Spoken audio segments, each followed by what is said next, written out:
sanaa, tawauiz, tasmia یہ آہستہ آواز میں پڑھے جاتے ہیں۔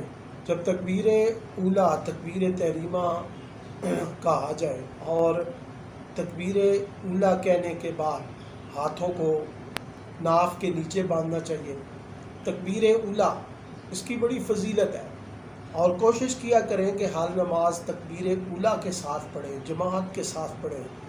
نبی کریم صلی اللہ علیہ وسلم نے اس کی بڑی فضیلت بیان کی۔ میں آپ کے ایمان کی تازگی کے لیے اور اس عمل پر ترغیب دینے کے لیے یہ حدیث آپ کے سامنے پیش کر رہا ہوں۔ ترمذی شریف باب ما جاء فی فضل تکبیرۃ الاولی، حدیث نمبر ہے 241۔ حضرت انس بن مالک اس حدیث کے راوی ہیں، فرماتے ہیں کہ رسول اللہ صلی اللہ علیہ وسلم نے فرمایا من صلی للہ 40 یوما فی جماعہ یدرک التکبیرۃ الاولی کتبت لہ براءتان، براءۃ من النار و براءۃ من النفاق۔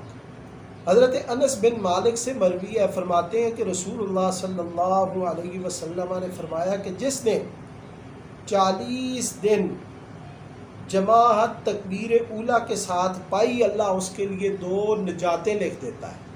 وہ 2 نجاتیں کون سی ہیں؟ ان میں سے ایک جہنم سے نجات، جہنم کی آگ سے نجات، و براءۃ من النفاق، اور دوسری نجات وہ نفاق سے اور جہنم کی آگ سے نجات لکھ دیتا ہے۔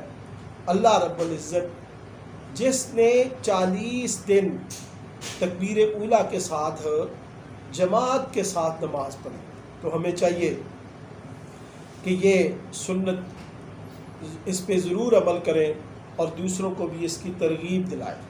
sanaa، تawauiz، tasmia یہ آہستہ آواز میں پڑھنے چاہیے، اور حدیث شریف ترمذی شریف کی حدیث ہے، اور یہ حدیث نمبر ہے 242۔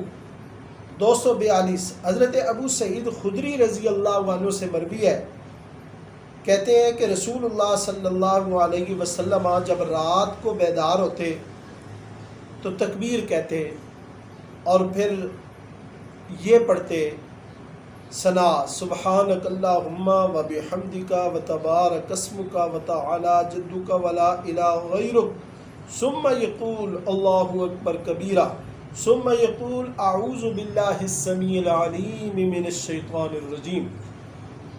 نبی کریم صلی اللہ علیہ وسلم یہ ثنا اور تawauiz آہستہ آواز سے پڑھتے تھے، اور اسی پر ہی اہل سنت کا عمل ہے، احناف کا عمل ہے کہ وہ ثنا اور تawauiz آہستہ آواز سے پڑھتے ہیں۔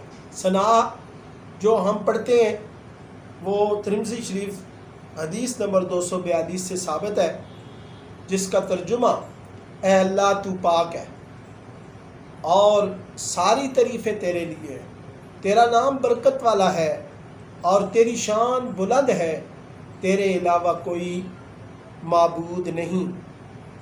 اس کے بعد تسمیہ، یہ بھی آہستہ آواز سے پڑھنی چاہیے، اور حضرت عبداللہ ابن مغفل کہتے ہیں کہ میں نماز میں تھا تو مجھ سے میرے والد نے اونچی آواز سے بسم اللہ الرحمن الرحیم سنی، تو آپ نے مجھے فرمایا اے بنیا، اے میرے بیٹے، اس بات سے بچو کہ یہ بدعت ہے، اور میں نے رسول اللہ صلی اللہ علیہ وسلم کے اصحاب میں سے کسی صحابی کو کسی بدعت سے اتنا بغض کرتے ہوئے نہیں دیکھا جتنا کہ بسم اللہ الرحمن الرحیم کو بلند آواز سے پڑھتے ہوئے اس سے بغض کرتے دیکھا۔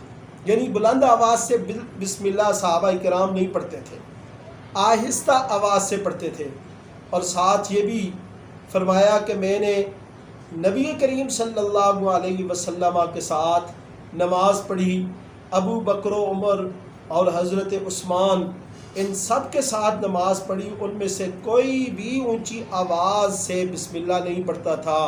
وہ جب بھی قرات کرتے اونچی آواز سے پڑھتے تو وہ الحمدللہ رب العالمین سے اونچی آواز سے پڑھتے تھے۔ تو یہاں سے یہ پتہ چلا ان دونوں احادیث مبارکہ سے کہ ثناء، تعوذ اور تسمیہ یہ تینوں چیزیں آہستہ آواز سے پڑھنی چاہیے۔ اللہ تعالیٰ عمل کی توفیق عطا فرمائے۔